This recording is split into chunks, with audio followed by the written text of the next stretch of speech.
Salut tout le monde, c'est Nils, je suis content de vous retrouver aujourd'hui pour une nouvelle vidéo. Si vous regardez cette vidéo aujourd'hui, c'est certainement que vous avez le sentiment d'avoir quelque chose de lourd qui vit en vous. Et si c'est le cas, sachez que vous n'êtes pas la seule personne. Il y a beaucoup de gens qui ont accumulé de nombreuses blessures émotionnelles et souvent, ces petites ou grandes souffrances intérieures nous empêchent d'être nous-mêmes.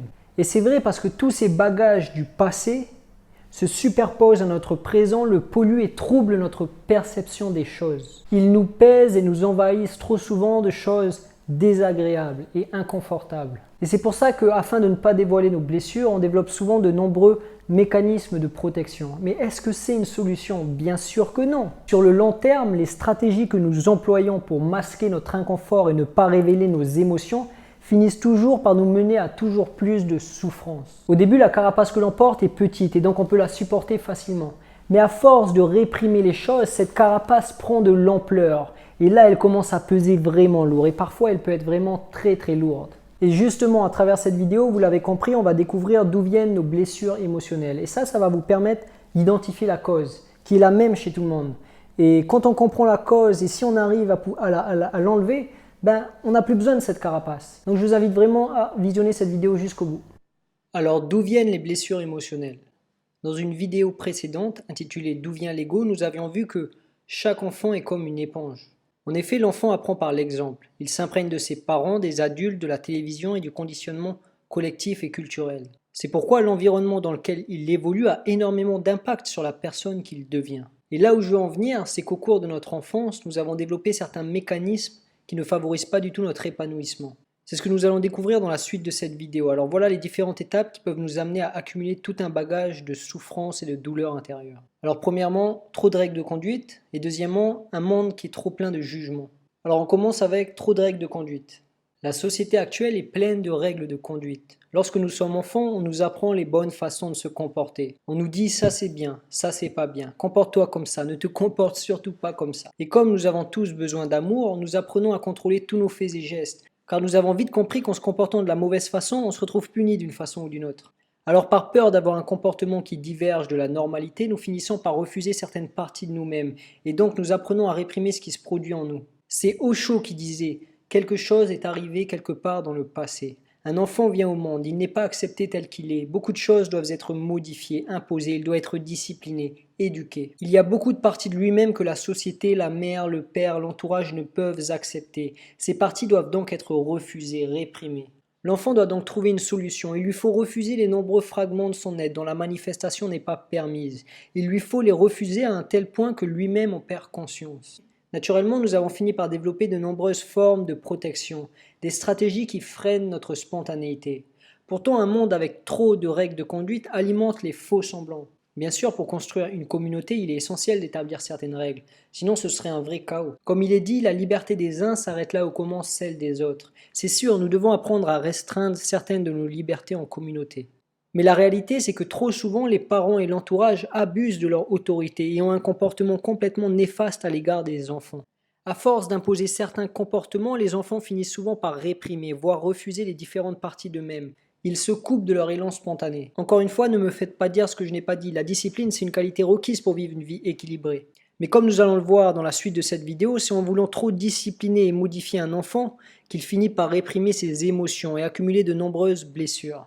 Alors un monde plein de jugements. En plus d'être pleine de règles de conduite et de croyances limitantes, la société actuelle est en grande partie composée de gens qui se critiquent et se jugent les uns les autres.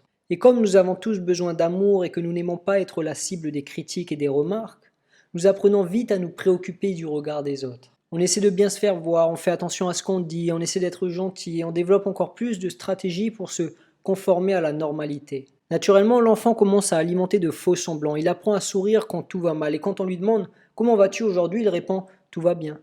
Pour protéger ses émotions, il apprend à jouer un rôle. Car en étant confronté à des adultes qui alimentent de faux semblants, l'enfant intègre ce comportement de manière naturelle. Il y a une croyance toxique qui a été créée durant notre enfance et qui régit la plupart de nos comportements actuels. Il faut intérioriser les émotions dites négatives.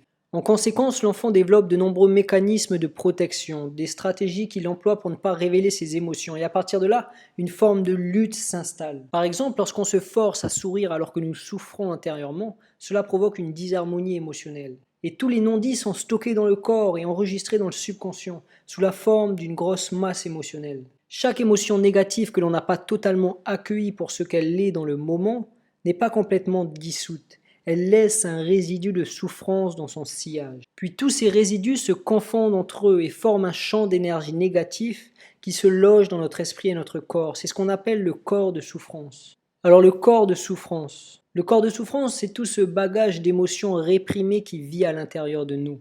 Il obstrue et obscurcit la perception de notre essence, qui se trouve derrière cette masse émotionnelle, et nous envahit trop souvent de sensations désagréables et inconfortables.